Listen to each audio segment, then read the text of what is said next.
요즘 SNS 보면 다이어트 제품 광고 자주 뜨죠?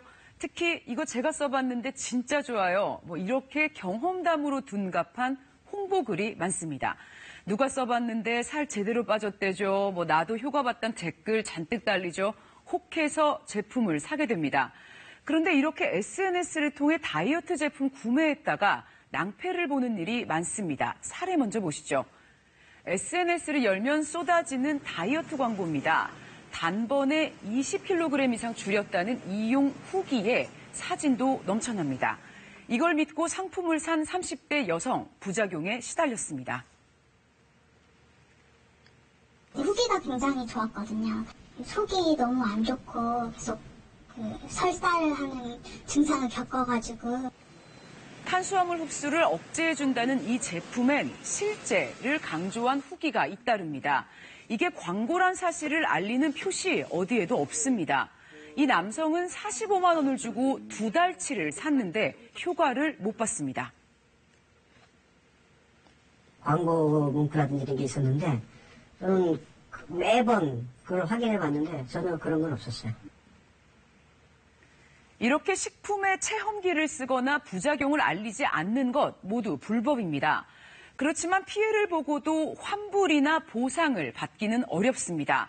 SNS를 통해 퍼지는 광고는 사실상 법망을 피해 있기 때문인데요.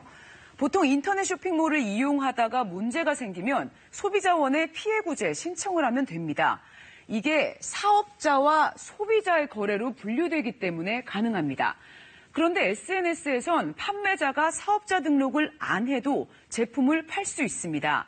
그래서 SNS를 통한 거래는 대부분 개인 간 거래로 분류됩니다. 소비자원도 법적 권한을 갖지 못하게 되는 거죠. 게다가 정부가 단속을 좀 해보려고 해도 수법이 교묘하고 광고 전파 속도도 빨라서 불법 행위를 잡기가 쉽지 않습니다.